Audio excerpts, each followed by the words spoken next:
All right, so we're here with Elise Stevens, and she is a winner for Writers of the Future, Volume 35. Congratulations on your win. Thank you. And welcome to LA. Thank you. All right, so when did you start writing? I started writing roughly the age of 6. They were illustrated storybooks that I did with my girl cousins. It featured all 4 of us, and we would go on fantastic adventures. We would staple them on the sides, and then we would show them to all of our family and friends and make them tell us that they were wonderful. So that was my start. And now they are wonderful. All right, and what first told you that you were a writer? I feel like for me, there were a lot of little moments. I knew from a very early age that I wanted to be a writer. I think there were varying times where I took myself more seriously than others. I had a lot of writing teachers who were encouraging. I would write papers for a class that wasn't even necessarily literary, and I would get back, "This is really good," or "Can I share this with someone else as an example?" And I feel like, especially people who are not your parents, my parents were always like pretty good, like, "You're a good writer." I'm like, "I know, but your mom."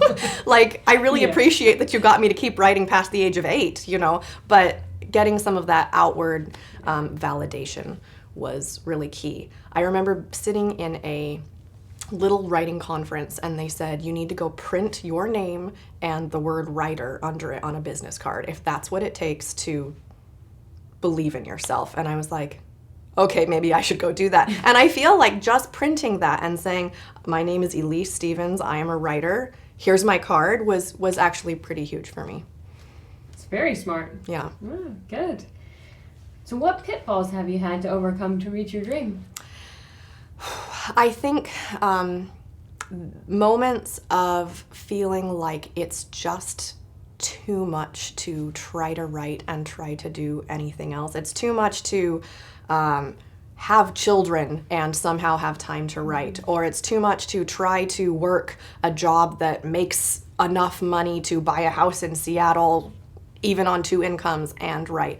And I feel like I had to address some of those things to say, "Hey honey, are we maybe just gonna live in this little teeny townhouse and not have a big yard and not have the big place to entertain, if that means that I can stop working right now and focus on writing?" And I had an amazing husband who said, "Okay, I know this means a lot to you. I'd rather have a happy Elise than a depressed Elise who's not doing what she knows she really wants to do." So I think that obviously not everyone can make that kind of choice, but I feel like that was a huge one that I had to overcome. I was terrified about having children and then just writing. I can never get back into it. And I think that the dedication I had to writing before having children made a big difference, because I realized after, I had a little baby, and that baby needed me every minute of my time for 3 months. No joke. I wasn't sleeping. I didn't want to write. I just wanted to take a nap.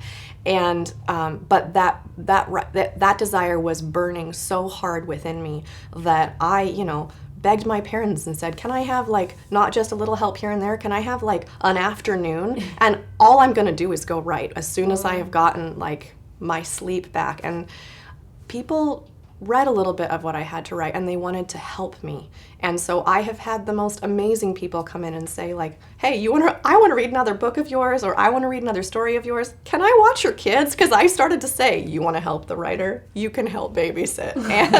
And that was huge. So, and honestly, I feel that becoming a mom profoundly impacted the depth at which I can write.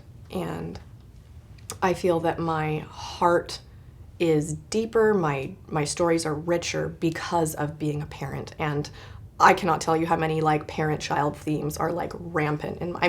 They're there in this story, and I think that my stories are much better because of that. Wow, you're basically like a warrior woman. I'm trying. Well, it comes through in your story. It's such a strong female character in your story.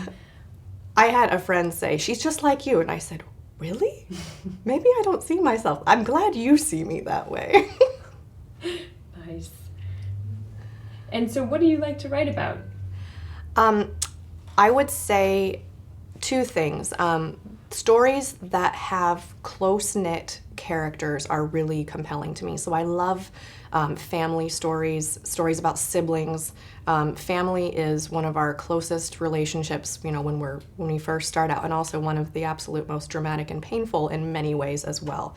So I love close-knit relationships as kind of the starting point, and then something fantastical comes in and totally complicates it, and then they need to overcome or figure out the solution together, making that unit, if it was dysfunctional, start to become more functional to solve that problem. Nice. So I really like that.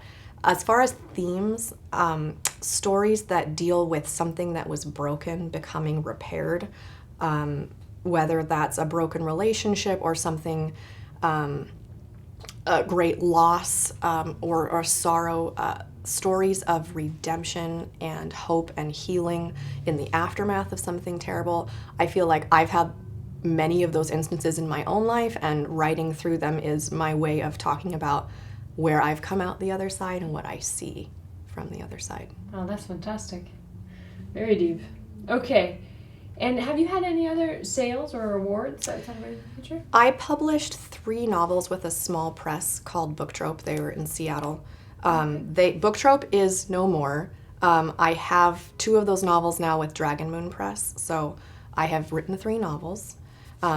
If you want to find out more about like the writing I do and my blog and just get to know about me, I have a website, www.elisestevens.com, and I'm going to spell that. That's ELISESTEPHENS.com. It's good that you spell that out. All right, so now tell us, how did you hear about Writers of the Future? I was at Orson Scott Card's Literary Boot Camp back in 2014. My son, my firstborn, was 8 months old, and he came with me.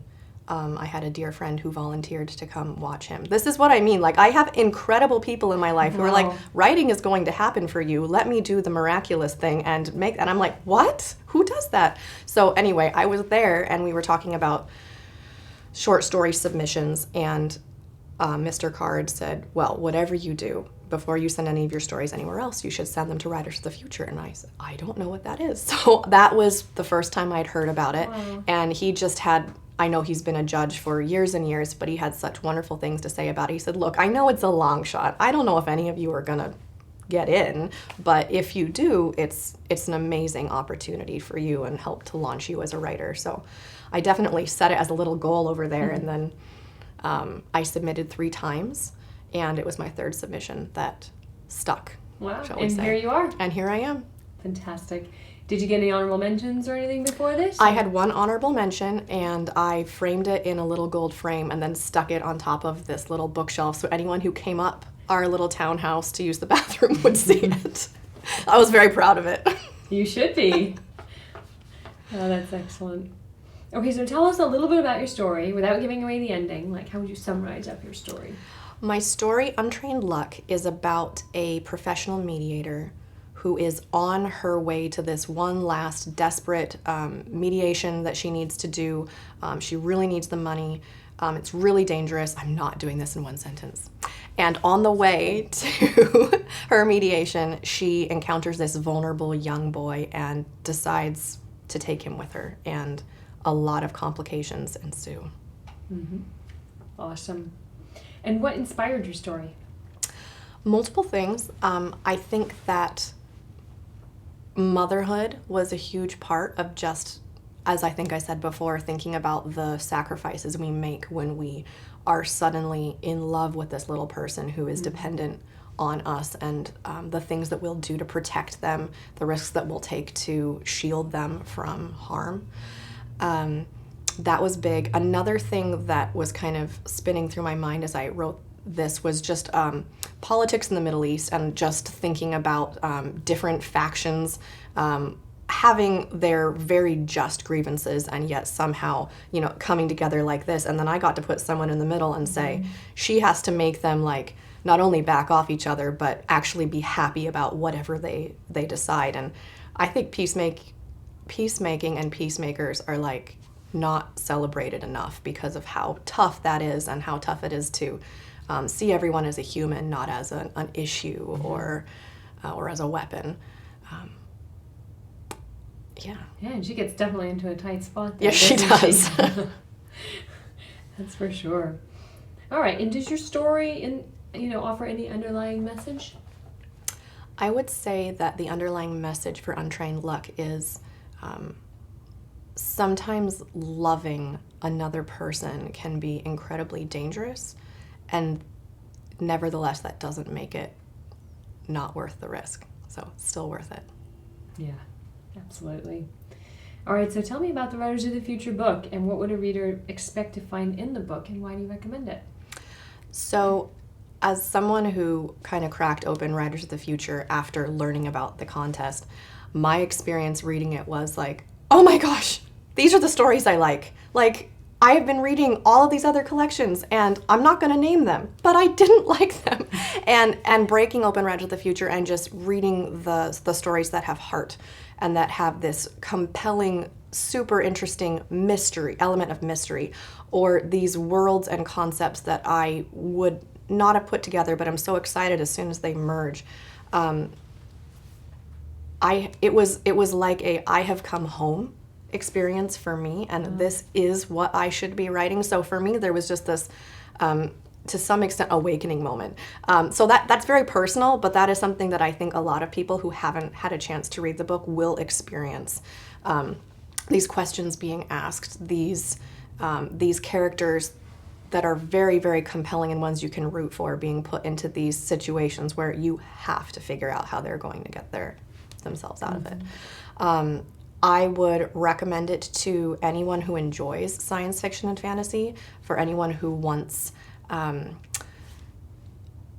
have their brain expanded into new ideas, especially to aspiring writers, because it is an example of something that someone has done, but not someone who has been doing it for billions of years and is really good at it, and it's old hat. Like, this is something that someone who is still emerging has done, and so for that to be inspiring and encouraging to them to read. Yeah, that absolutely makes sense. Okay, and so this year we have a discussion guide for reading groups and a high school unit plan. Why would you recommend Writers of the Future to these audiences? I think I would recommend Writers of the Future to these audiences because fantasy and science fiction are so good at presenting new and challenging ideas in a way that, to a great extent, feels safe, because it's set somewhere that isn't right here, and it may have parallels and similarities, but I feel that reading groups and school groups being able to safely discuss some of those ideas and get to engage with it is so valuable. And yeah, I've already said it. That's it. Great. And then what plans do you have for your future career, and where can we find more of your work? I hope to be writing more novels. I hope to find an agent to represent said novels, not to do it all on my own. Yeah. And I am planning a book that is based in the same world as Untrained Luck. So Nice. I just could not leave my main characters in that story alone. They needed more screen time. So that's the plan. And you can find more about my work at my website. Did you want me to Yeah, why don't you do give that that again? again? Okay. My website is elisestevens.com. That's ELISESTEPHENS.com. Great. Well, we definitely look forward to having more from you, Elise. And again, congratulations on your win. Go high five. Thank you. All right. Thank you.